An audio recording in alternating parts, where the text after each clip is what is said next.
페이지에 보면 교회의 치유와 회복에 대해서 구체적으로 기록되어 있습니다. 지금 우리는 신앙생활 해나가고 있어서 말씀 마지막 때가 있어서 각가지 갈등과 불화 속에 살아가고 있습니다. 특별히 우리가 교회에서 봉사하는 데 있어서 교회마다 갈등과 불화가 없는 교회가 없을 정도로 어떻게 하면 교회가 치유되고 회복될 수 있을 것인가. 먼저 개인적으로 치유가 되지 않으면 전체의 변화가 일어날 수 없습니다. 그래서 우리의 모든 성격과 행동의 현상에 있어서 지난날의 그 상처가 현재 모든 삶을 결정적으로 지배하고 있다는 것이 상당히 치유하게 주된 이론입니다. 저는 미국에 가서 어떻게 하면 우리 마음의 치유가 이루어지고 삶의 변화를 가져올 수 있을 것인가 연구하는 가운데 사실 그 원리가 성경에 있다는 것을 발견하게 되었습니다. 그것은 에베소서 4장 31절 32절 이런 교환이 나와 있습니다. 다 함께 읽겠습니다. 너희는 모든 악독과 노함과 분냉과 떠드는 것과 비방하는 것을 모든 악이 함께 버리고 서로 친절하게 불쌍히 서로 용서하기를 하나님이 그리스도 안에서 너희를 용서하신 것 같이 하라. 아멘. 짧은 두 절의 말씀이지만 여기에 심오한 치유의 원리가 담겨져 있습니다. 가장 먼저는 우리 지난날에 마음에 상처받은 그 감정들을 내어놓지 않으면 안 돼요. 우리 마음속에 지난날 상처로 인해서 악독하고 노하고 분내고 떠들고 비방하고 악의를 품고 있는 모든 마음들을 주님 앞에 다 쏟아놓아야 합니다. 그리고 그 빈 마음을 하나님의 사랑을 강구해서 그 사랑으로 우리에게 지난날 상처였던 어떤 원수 같은 사람도 그들도 상처의 피해자고 희생자임을 기억하면서 친절하다, 불쌍히 여기시길 바랍니다. 그러나 마지막 우리의 치유의 결론은 서로 용서하기, 하나님이 그리스도 안에서 우리를 용서하신 같이 용서하는 것입니다. 용서를 통하지 않고는 어떤 지난날의 상처도 치유되고 회복될 일이 없는 것입니다. 오늘날 현대 정신의학이나 심리치료를 통해서 많은 사람들을 치유하고자 합니다만은 그들의 한계가 무엇인가 하면 그들에게 용서도 없다는 것입니다. 그러나 복음의 치유가 우리의 삶을 급속도로 치유하고 회복해서 새 사람을 만드는 것은 이 복음의 핵심은 용서에 있는 것입니다. 용서를 통해서 지난날의 상처가 치유되고 회복될 수 있다는 것입니다. 저는 미국 유학 중에 시카고 한인연합장로교회 5년 4개월 동안 담임 목회했습니다. 제가 한국에 있을 때 노량진교회 우리 민식 목사님께서 교육전사, 신방전사, 교육목사 6년 동안 목회 훈련 받았습니다만 그곳에 가서 처음 담임 목회를 해보니까 이 공목회자로 있을 때와 완전히 다른 상황이에요. 더욱이 이민자들은 상처들이 많았어요. 그것을 어디다 쏟을 데가 없으니까 교회에 와서 다 주일날 쏟아놓는 거예요. 그러니까 이민교회는 평안을 알이 없는 거예요. 그래서 제가 그것에서 5년 4개월 목회하는 가운데 아마 설교의 절반 정도는 사랑, 용서, 화해, 섬김에 대해 설교했을 것입니다. 보통은 월요일 새벽에 가서 주님 앞에 엎드려서 말씀의 영감을 받아서 한 주간 묵상해서 그 다음 주일에 말씀을 선포하는데 그 주간에 영감이 안 와요. 월요일, 화요일, 수요일, 목요일, 금요일, 토요일이 됐는데 영감이 안 와요. 그래서 주님 앞에 엎드려 기도했습니다. 하나님 아버지, 왜 이번 주는 영감을 안 주십니까? 한참 기도하는데 와야 할 영감은 안 오고 별로 반갑지도 않은 영감 얼굴이 싹 지나가요. 그 영감은 다름 아니라 저희 교회 당의 서기 장로님이셨어요. 그 장로님 평소에 잘 하시는데 특별한 은사가 있어요. 회의 때만 되면 목사 반대편에 서는 은사가 있는 거예요. 우리가 신앙생활 하다 보면 목사 의견이 다를 수가 있잖아요. 다 주님을 위해서 일하는 가운데 서로의 보는 관점이 다르니까요. 그런데 매번 회의 때마다 반대편에 서는 것은 그건 특별 은사 아닙니까? 그 순간 그 장로님에서 받았던 지난날 상처가 떠오르는 거예요. 그래서 그때 엎드려서 기도했습니다. 하나님 아버지, 제가 장로님을 더 이해하고 사랑으로 섬겨야 되는데 아직도 제 마음속에 풀리지 않은 감정이 응어리가 남아있었던 것을 용서해 주시옵소서 하고 기도했는데도 그 뒤로 또 영감이 안 오는 거예요. 점심때가 됐는데 불현듯 마태복음 5장 23절 24절 말씀이 떠올라요. 너희가 예물을 제단에 드리려다가 형제가 원망들을 만한 일이 있는 것이 생각나거든 예물을 제단 앞에 두고 먼저 가서 형제와 화목하고 그 후에 와서 예물을 드리라 하신 말씀이 떠올라요. 아, 장로님하고 화해하라고 하신 겁니다. 그래서 그 장로님 댁에 찾아갔어요. 토요일 근무를 안 하시기 때문에 댁에 계셨어요. 초인종을 눌렀더니 장로님 나오셔서 문을 열어주시면 저를 보고 깜짝 놀랐어요. 목사님 제일 바쁘실 때 어떻게 저희 집 찾아왔습니까? 하는 거예요. 그래서 제가 별로 할 말이 없어서 장로님 보고 싶어서 목사가 장로를 보고 싶어서 왔다는데 어떻게 하겠습니까? 들어오시고 들어가서 차를 마시면서 그날 새벽에 있었던 일을 다 털어놓았어요. 장로님 깜짝 놀라시면서 하신 말씀이 목사님 제가 목사님에 대해서 무슨 감정이 있어서 그렇게 회의 때 반대한 거 아닙니다. 제가 지금까지 살아오면서 어느 순간부터인가 저도 모르게 매사가 부정적으로 비판적으로 변해가 있어요. 그것은 제가 돌이켜보니까 저희 어렸을 때 아버지가 목사님이셨는데 항상 아버지 하시는 말씀이 네가 목사의 아들이 돼가지고 그래서 되겠느냐, 네가 믿음의 자식이 되어서 그렇게 되겠느냐, 네가 어떻게 하나님의 자녀라고 할 수 있느냐 하면서 계속 책망하고 꾸중하고 야단치는 말만 듣다 보니까 저도 모르게 모든 것이 부정적이고 비판적으로 변해가 있어요. 그러면서 그 마지막에 하신 말씀 저희 가슴을 찌르는 목사님 엄밀하게 말씀드리면 저도 저희 아버지께서 받은 상처의 피해자고 희생자입니다. 그 말을 듣는데 얼마나 가슴이 그냥 찌르게 이분이 아버지 목사님한테서 얼마나 상처를 받았으면 그런 표현을 하겠어요. 그래서 제가 그랬습니다. 장로님, 아버지가 장로님 미워서 그랬겠습니까? 하나밖에 없는 아들 강하게 훈련시키려고 그랬었을 텐데 이제라도 그 아버지를 용서할 수 없겠습니까? 이미 하늘로 떠나가신 아버지지만 이제라도 장로님 아버지 용서하십시오. 장로님 먼저 아버지 용서하는 기도 들으시고 제가 장로님 위해서 기도해 드리겠습니다. 그랬더니 60이 다 되신 장로님이 카페트 바닥에 엎드려서 눈물을 뚝뚝 흘리면서 지난날 아버지를 용서하는 기도. 그 기도 소리를 들으니까 얼마나 가슴이 메이든지 저도 눈물로 우리 장로님 지나온 생에 그 어린 시절의 상처로 인해서 얼마나 고통과 불행 가운데 살았겠습니까? 우리 장로님의 상한 마음 다 치유해 주시고 회복시켜 주시옵소서. 특별히 기도해 드렸어요. 기도가 끝났을 때 서로 끌어안고 장로님 사랑합니다. 목사님 죄송합니다. 인사를 나누고 집에 돌아오는데요. 여러분 누군가 마음을 털어놓고 화해해 보십시오. 얼마나 마음이 기쁩니까? 돌아오면서 찬송가 199장 내가 매일 기쁘게 술래기를 행하면 주의 팔이 나를 안보하며 이 찬송을 부르면서 오는데 눈물이 하염없이 흐르는데 집에 돌아와서 서재 책상에 딱 앉았는데 기다렸다는 듯이 하늘문이 열려지면서 영감이 쏟아지는 거예요. 제가 오직 하면 그 영감을 받아 적으면서 주님 계속 불러주시옵소서 받아 적겠나요? 그랬겠어요. 한 1시간 정도 받아 적다 보니까 한편의 설교가 완성됐어요. 그날 저녁에 묵상하고 기도하고 그 다음날 강단에 섰어요.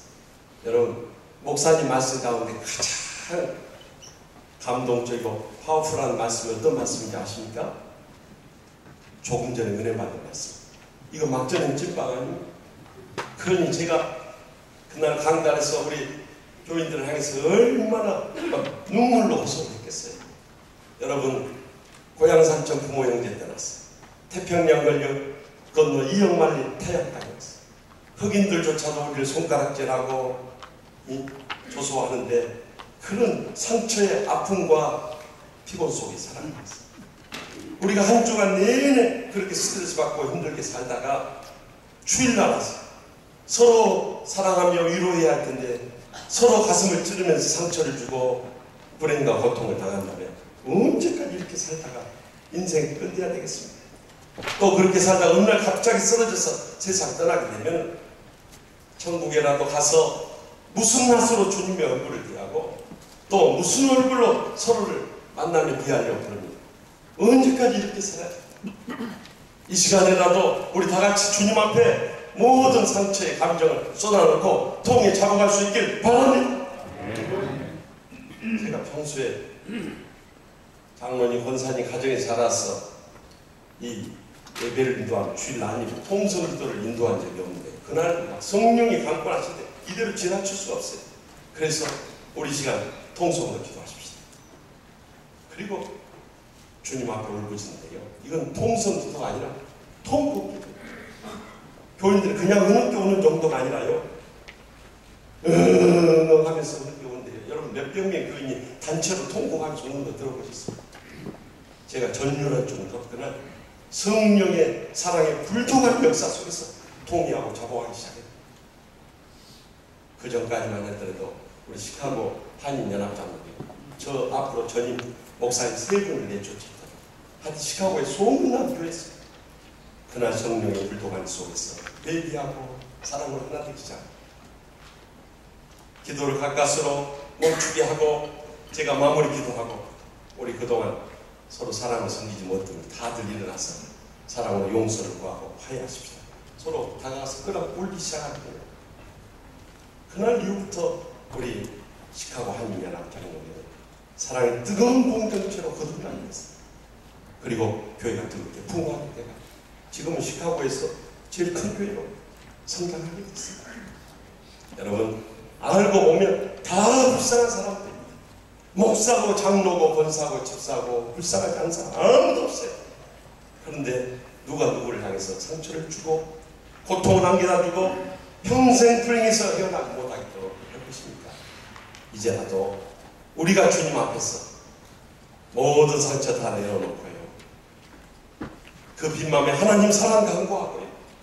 그 사랑으로 어떤 온수라도 용서할 수 있길 바랍니다. 그때 내 자신이 치유되고 회복되는 것을 분명히 경험하게 될 줄 믿습니다. 그러나 이렇게 개인이 치유된 것을 그쳐서 안 돼요. 이제는 모든 사람과 관계를 회복시켜 나가야 돼요. 그러기 위해서는 우리가 빌립보서 2장 1절에서 5절 말씀 행하지 않습니다. 다 같이 읽겠습니다. 그러므로 그리스도 안에 무슨 공명이나 사랑이 무슨 이거나 성령이 무슨 교제나 긍휼이나 자비가 마음을 같은 사랑 뜻을 하고 한 마음으로 아무 다툼이나 회원하고 오직 겸손하며 각각 자기보다 남을 남기고 각각 자기 일을 돌아보는 분들어 또한 각각 다른 사람의 일을 돌보아 나의 기쁨을 충만하게 하라. 너희 안에 이 마음을 본다. 곧 그리스도 예수의 마음이니. 아멘.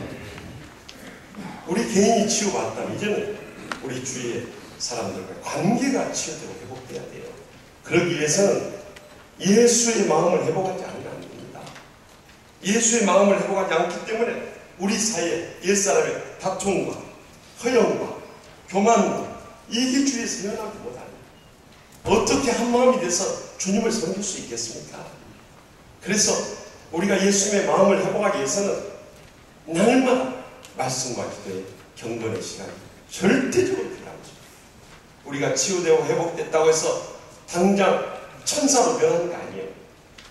날마다 말씀과 기도의 경건의 시간을 통해서 점점 우리의 상처가 치유되고 회복되어 갈 뿐만 아니라 모든 사람들과의 관계에서 하나님의 거룩한 모습이 드러나게 되니까 우리는 모든 관계도 치유되고 회복될 수밖에 없다는 거예요. 그것은 어느 누구도 이길 수 없습니다. 과거에 아무리 뜨겁고 깊은 은혜를 받았다고 하더라도 어느 누구도 하나님 앞에서 예외를 둘 수가 없는 것입니다. 그래서 저는 주의 종으로 소명받고 나서 지금까지 매일 하루도 빠짐없이 그러지 않고 하는 것입니다. 새벽 기도 나가든지 지쳐 쓰러져서 일어나지 못할 정도로 해서 새벽 기도 못 나갔을 때는 꼭 아침에 일어나서 말씀과 기도에 이 경건의 시간만 양보하셨어요. 제가 신학교 다닐 때 은혜 받았던 이 경건의 시간의 방법을 여러분들 소개하고 싶어요. 초대교회 교부였던 귀고 2세에 의해서 시작되었던 Divine Reading, 거룩한 독서의 묵상법입니다. 첫째는 여러분 성경을 많이 읽으려고 하지만 매일 규칙적으로 한 장씩 읽으십시오. 그 한 장을 읽는 가운데 여러분의 가슴에 탁 와닿는 말씀이 틀림없이 있어요. 제가 교수 시절이요. 새벽에 일어나서 말씀 묵상하는데 레이기서를 읽는데 한 번 읽어도 하나님의 음성이 들려오지 않고, 두 번 읽어도 음성이 들려오지 않고, 세 번 읽어도 음성이 들려오지 않고, 네 번까지 읽어서 그날의 음성을 들었던 경험이 있습니다. 내 말이 맞다고 전화 왔을 겁니다. 그런데 그 말씀이 바로 오늘 우리에게 주시는 일용할 양식인 것입니다. 그래서 두 번째는 그 말씀을 묵상하십시오. 하나님 아버지, 왜 하필이면 오늘 이 말씀을 저에게 주셨습니까? 이 말씀을 주신 주님의 뜻이 어디에 있고, 또 이 말씀을 통해서 저를 깨우쳐 주고자 하는 영적인 교훈이 어디 있습니까? 그 주님의 음성을 듣는 묵상이 두 번째로 필요하다. 그러면 그 말씀을 묵상하면 틀림없이 우리를 깨우쳐준 주님의 음성을 듣게 됩니다. 세 번째는 그 받은 은혜에 의해서 기도하십시오. 하나님 아버지, 내가 지식적으로 알고 깨닫는데 그치지 않고 내 삶 가운데 적용해서 실천하고 응답받고 열매 낼 수 있게 해달라고 기도할 수 있게 해달라고. 그러나 여기서 그쳤어요. 우리 최대 약점은 우리가 새벽 기도를 드리고 또 경건의 시간을 갖고요. 그것은 하나의 하루의 행사로 그치고 그것이 우리의 삶 가운데 연장이 되지 않습니다. 그래서 마지막 네 번째, 관상에 머물러서 그 말씀을 묵상하고 주님을 바라보며 그 십자가의 은혜 가운데 머물며 살아갈 수 있길 바랍니다. 그럴 때 우리는 날마다 성령의 충만함을 경험하게 되고요. 그리스도의 모습이 우리의 삶 가운데 나타나게 되고요. 그리스도의 마음을 회복함으로 인해서 우리의 모든 관계는 화평하게 될 수밖에 없는 줄 믿으시기 바랍니다. 이렇게 우리의 관계가 치유되면서 마지막 세 번째 치유가 필요한데 그것은 공동체의 치유라고 생각되어집니다. 우리 다 같이 예배소서 4장 1절 6절 말씀 함께 읽겠습니다. 그러므로 주 안에서 같이 내가 너희를 원하니 너희가 부르심을 받은 일에 따르게 하여 모든 겸손과 온유 오래 참고 사랑 가운데 서로 용납하고 평안의 면을 주고 성령이 하나 되는 것을 힘써 지키라. 몸이 하나 성령과 한 것이 이와 같이 너희가 부르심의 한 소망 안에서 부르심을 받아 주도하는 것이 믿음도 하나 세례도 하나 하나님과 한 것이 곧 만유의 것이라. 만유에 계시고 만유를 통하시고 만유 가운데 계시도다. 아멘. 이제는 우리가 하나된 공동체를 이루는 것이 주님의 뜻이고 또 그 공동체를 지켜가는 것이 우리의 사명이라는 것을 잊어서는 안 되는 것입니다. 여기 보니까 성령이 하나 되게 하신 것을 힘써 지키라고 합니다. 우리가 적어도 구원받고 하나님의 자녀되고 교회의 한 지체가 됐다고 합니다. 우리는 성령이 이미 우리를 하나 되게 해주셨습니다.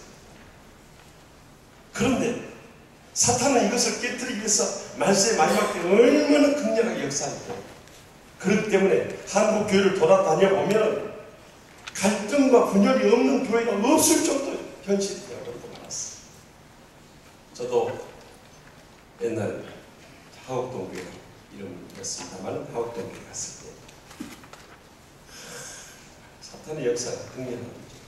제가 그곳에 가서 지난 13년 동안 목회하면서 교회 안에 세 가지 존재가 있다는 것을 확실하게 첫째는 형제입니다.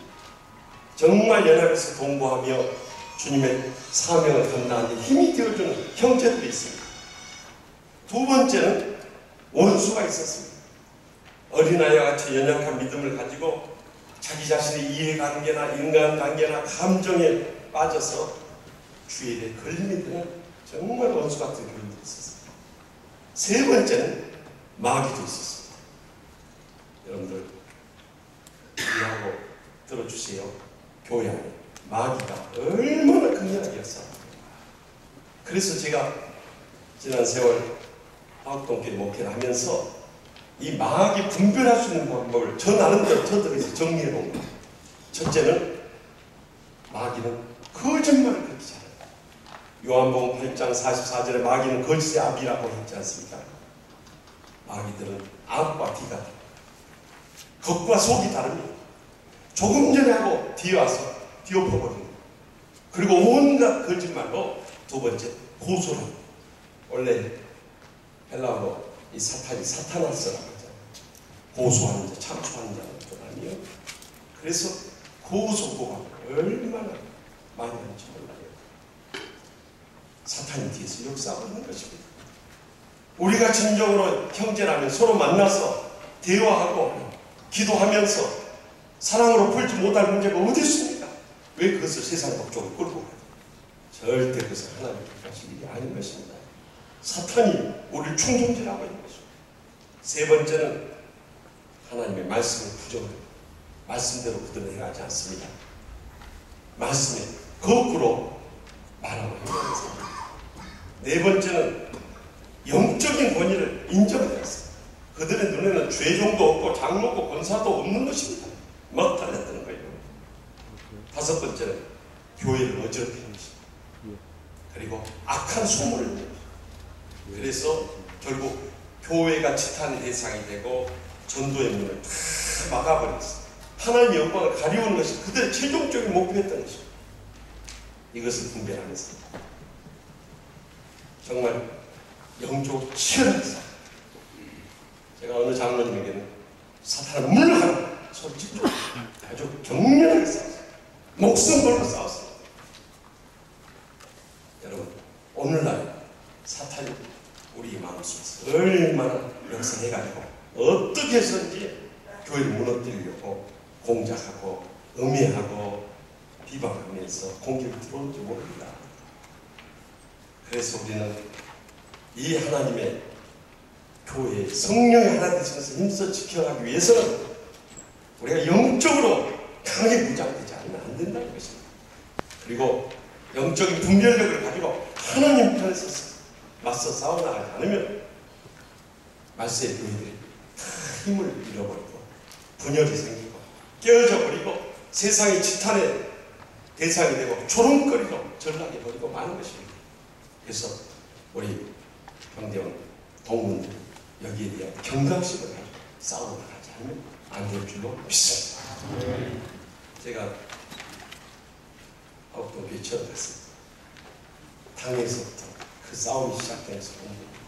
사실 저 부임하기 2년 전부터 장로 불법 선거권으로 고소가 시작했어요. 총회특별재판까지 했어요. 저 부임하기 한 주 전에 젊은 목사 오기 전에 문제 해결한다고 관리집사 해버렸어요. 그때 그 관리집사가 민주노총, 기독노조 결성하고 그들이 노조 위원장, 부위원장 돼가지고 고소를 해왔어요. 그런데 교회가 평안하고 하나 되면 다 이겨낼 수 있어요. 그런데 당일부터 벌써 영적인 그룹과 육적인 그룹이 쫙 갈라졌어요. 와서 보니까 막 큰 소리 치면서 싸우는데요. 뭐 화가 나면 싸울 수 있잖아요. 그런데 싸우다가 갑자기 세상 방언이 터져. 세상 방언이 뭔지 이해를 못 하시는 분들 계신가 본데 갑자기 시월에 혀가 꼬부라지는 소리가 들려요. 그거 가지고 사람이 화가 나면 목사고 장로고 욕이 나올 수 있잖아요. 그것까지 이해할 수 있어요. 그런데 조금 더 있으니까 자리를 박차고 일어나서 달려들어버리고 시월 어디가 시월에 그런 젊은 목사가 그 장로님들 목사하는 거 그대로 방치할 수가 없잖아요. 달려들어서 막 협들을 잡고 끌어가요. 저는 고등학교 때 유도를 했습니다. 초단까지 했습니다만은 유도하면서 지금까지 유도 기술을 써볼 기회가 없었어요. 저는 하옥동 교회가 처음으로 장로님들 펀티 잡고 막 늘어지면서 처음으로 그래서 이때를 위해서 하나님께서 유도를 가르쳐 주셨는데 지금 웃으면서 이야기하지만 그때 당시는 비참했습니다. 세상의 성당회가 서로 욕설을 오고 가면서 몸싸움을 하고 있으니 얼마나 비참합니까. 그때는요 마음속으로 그 싸우는 모습들 또 소리를 들으면서 주여 주여 눈물 받게 됐어요. 그리고 새벽마다 주님 앞에 부르셨어요. 하나님 아버지, 제가 이 재단에 순결의 제물이 되었어라도 이 교회를 살 수 있다면 하나님 앞에 오늘이라도 저를 불러가시오. 정말 목숨 걸고 눈물로 예고하면서 싸웠습니다. 그리고 13년의 세월이 지났습니다. 여기 우리 교회 장로님들, 집사님도 계십니다만 정말 피눈물 나는 그 영적 싸움에 모든 과정이 지난 가운데 교회는 치유되고 회복되기 시작했습니다. 요즘에 부흥하는 교회가 우리 주위에서 얼마나 찾아볼 수 있어요. 갑절 이상으로 우리는 부흥했습니다. 그리고 새성전 건축하고 작년 1월 29일 봉헌했습니다. 그리고 이제 지난주일 당에서 새성전 그것도 참 현재 교회들 주차라든가 여러 가지 프로그램인데 어려움을 겪어서 비전 센터를 새로 짓기로 그렇게 결의했습니다. 저는 지금도 돌이켜보면 우리가 그때 개인 먼저 치유하죠. 또 그룹을 치유하죠. 또 교회 전체 공동체를 치유해 나가지 않았다면 어떻게 오늘의 우리 치유하는 교회가 존재할 수 있습니까? 그동안 고생하신 우리 장로님들이나 권사님들이나 집사님들, 성도님들께 감사. 또 이 모든 승리의 영광을 안고 계신 하나님께 진정 감사하지 않을 수 없습니다. 저는 바라기는 이 말씀의 마지막 때 우리 모든 교회들이 바로 이 교회의 치유와 회복의 비결을 터득 우리의 교회 현장 속에서 그 화평케 되는 열매를 맺어갈 수 있길 바랍니다. 그래서 진정으로 행복한 교회를 새롭게 회복하게 될 때 우리는 세상에 소금과 빛의 사명을 감당하게 될 것입니다. 사실 오늘 본문은 제가 화곡동교회 처음 부임했어요. 13년 전 6월 11일주일 첫 설교에서 했던 본문이 오늘 호세아 6장 1절에서 2절이었습니다. 이 말씀 속에서 하나님께서 들려주신 주의 음성 들으면서 오늘 말씀을 맺고자 오라 우리가 여호와께로 돌아가자. 여호와께서 우리를 찢으셨으나 도로 낫게 하실 것이요 우리를 치셨으나 쌓으며 주실 것입니다. 여호와께서 이 두루에 우리를 살리시며 셋째 날에 우리를 일으키시니 우리가 그의 앞에서 살리라.